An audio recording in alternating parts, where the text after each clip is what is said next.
Ruth. Chapter 1. In the days when the judges ruled, there was a famine in the land, and a man from Bethlehem in Judah, together with his wife and 2 sons, went to live for a while in the country of Moab. The man's name was Elimelech, his wife's name Naomi, and the names of his 2 sons were Mahlon and Chilion. They were Ephrathites from Bethlehem, Judah. And they went to Moab and lived there. Now Elimelech, Naomi's husband, died, and she was left with her 2 sons. They married Moabite women, one named Orpah and the other Ruth. After they had lived there about 10 years, both Mahlon and Chilion also died, and Naomi was left without her 2 sons and her husband. When she heard in Moab that the Lord had come to the aid of his people by providing food for them, Naomi and her daughters-in-law prepared to return home from there. With her 2 daughters-in-law she left the place where she had been living and set out on the road that would take them back to the land of Judah. Then Naomi said to her 2 daughters-in-law, "Go back, each of you, to your mother's home. May the Lord show kindness to you, as you have shown to your dead and to me. May the Lord grant that each of you will find rest in the home of another husband." Then she kissed them and they wept aloud, and said to her, "We will go back with you to your people." But Naomi said, "Return home, my daughters. Why would you come with me? Am I going to have any more sons, who could become your husbands? Return home, my daughters, I am too old to have another husband. Even if I thought there was still hope for me, even if I had a husband tonight and then gave birth to sons. Would you wait until they grew up? Would you remain unmarried for them? No, my daughters. It is more bitter for me than for you, because the Lord's hand has gone out against me." At this they wept again. Then Orpah kissed her mother-in-law goodbye, but Ruth clung to her. "Look," said Naomi, "your sister-in-law is going back to her people and her gods. Go back with her." But Ruth replied, "Don't urge me to leave you or to turn back from you. Where you go I will go, and where you stay I will stay. Your people will be my people and your God my God. Where you die I will die, and there I will be buried. May the Lord deal with me, be it ever so severely, if anything but death separates you and me." When Naomi realized that Ruth was determined to go with her, she stopped urging her. So the 2 women went on until they came to Bethlehem. When they arrived in Bethlehem, the whole town was stirred because of them, and the women exclaimed, "Can this be Naomi?" "Don't call me Naomi," she told them. "Call me Mara, because the Almighty has made my life very bitter. I went away full, but the Lord has brought me back empty. Why call me Naomi? The Lord has afflicted me, the Almighty has brought misfortune upon me." So Naomi returned from Moab accompanied by Ruth the Moabitess, her daughter-in-law, arriving in Bethlehem as the barley harvest was beginning. Chapter 2. Now Naomi had a relative on her husband's side, from the clan of Elimelech, a man of standing, whose name was Boaz. And Ruth the Moabitess said to Naomi, "Let me go to the fields and pick up the leftover grain behind anyone in whose eyes I find favor." Naomi said to her, "Go ahead, my daughter." So she went out and began to glean in the fields behind the harvesters. As it turned out, she found herself working in a field belonging to Boaz, who was from the clan of Elimelech. Just then Boaz arrived from Bethlehem and greeted the harvesters, "The Lord be with you." "The Lord bless you." They called back. Boaz asked the foreman of his harvesters, "Whose young woman is that?" The foreman replied, "She is the Moabitess who came back from Moab with Naomi." She said, "Please let me glean and gather among the sheaves behind the harvesters." She went into the field and has worked steadily from morning till now, except for a short rest in the shelter. So Boaz said to Ruth, "My daughter, listen to me. Don't go and glean in another field and don't go away from here. Stay here with my servant girls. Watch the field where the men are harvesting, and follow along after the girls. I have told the men not to touch you. And whenever you are thirsty, go and get a drink from the water jars the men have filled." At this, she bowed down with her face to the ground. She exclaimed, "Why have I found such favor in your eyes that you notice me, a foreigner?" Boaz replied, "I've been told all about what you have done for your mother-in-law since the death of your husband, how you left your father and mother and your homeland and came to live with a people you did not know before. May the Lord repay you for what you have done. May you be richly rewarded by the Lord, the God of Israel, under whose wings you have come to take refuge. May I continue to find favor in your eyes, my Lord," she said.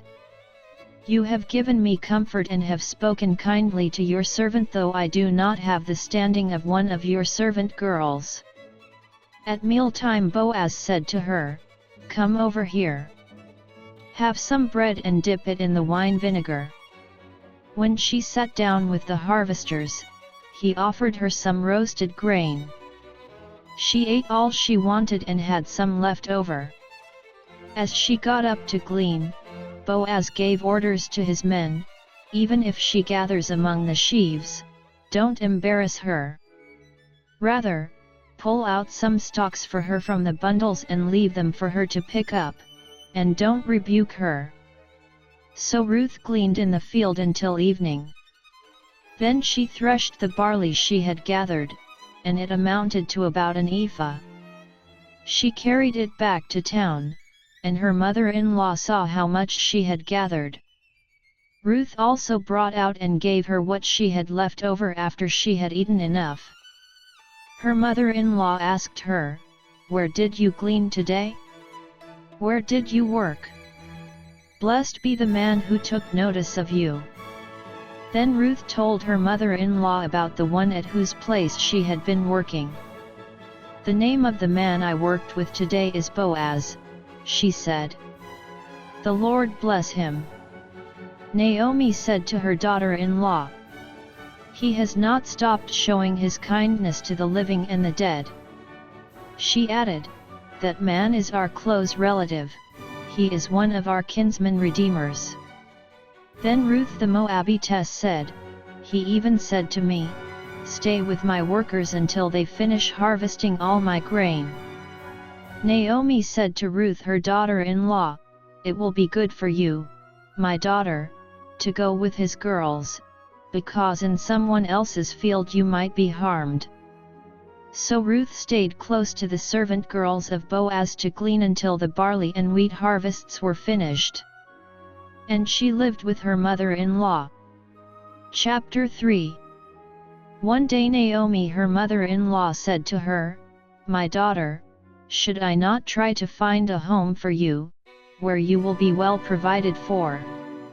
Is not Boaz, with whose servant girls you have been, a kinsman of ours? Tonight he will be winnowing barley on the threshing floor. Wash and perfume yourself, and put on your best clothes. Then go down to the threshing floor, but don't let him know you are there until he has finished eating and drinking. When he lies down, note the place where he is lying. Then go and uncover his feet and lie down.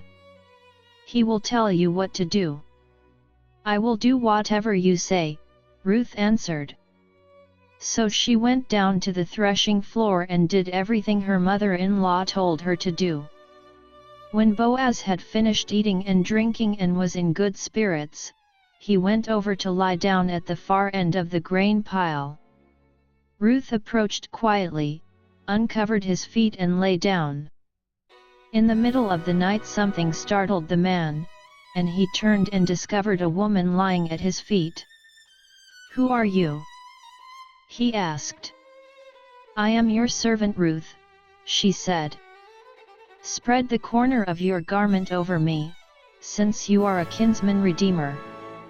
"The Lord bless you, my daughter," he replied. "This kindness is greater than that which you showed earlier. You have not run after the younger men, whether rich or poor. And now, my daughter, don't be afraid. I will do for you all you ask. All my fellow townsmen know that you are a woman of noble character. Although it is true that I am near of kin, there is a kinsman redeemer nearer than I. Stay here for the night, and in the morning if he wants to redeem, good, let him redeem. But if he is not willing, as surely as the Lord lives I will do it. Lie here until morning." So she lay at his feet until morning, but got up before anyone could be recognized, and he said, "Don't let it be known that a woman came to the threshing floor." He also said, "Bring me the shawl you are wearing and hold it out." When she did so, he poured into it 6 measures of barley and put it on her. Then he went back to town. When Ruth came to her mother-in-law, Naomi asked, "How did it go, my daughter?" Then she told her everything Boaz had done for her, and added, "He gave me these 6 measures of barley, saying, 'Don't go back to your mother-in-law empty-handed.'" Then Naomi said, "Wait, my daughter, until you find out what happens. For the man will not rest until the matter is settled today." Chapter 4. Meanwhile Boaz went up to the town gate and sat there. When the kinsman redeemer he had mentioned came along, Boaz said, "Come over here, my friend, and sit down." So he went over and sat down. Boaz took 10 of the elders of the town and said, "Sit here," and they did so. Then he said to the kinsman redeemer, "Naomi, who has come back from Moab, is selling the piece of land that belonged to our brother Elimelech. I thought I should bring the matter to your attention and suggest that you buy it in the presence of these seated here and in the presence of the elders of my people. If you will redeem it, do so. But if you will not, tell me, so I will know.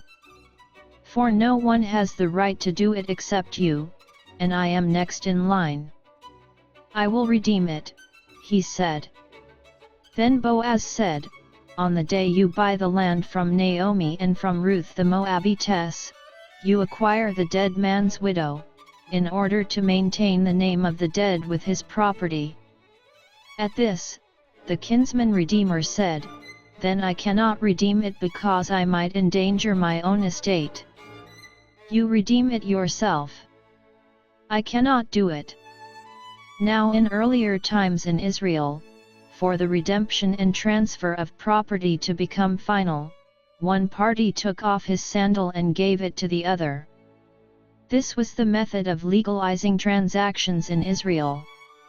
So the kinsman redeemer said to Boaz, "Buy it yourself." And he removed his sandal.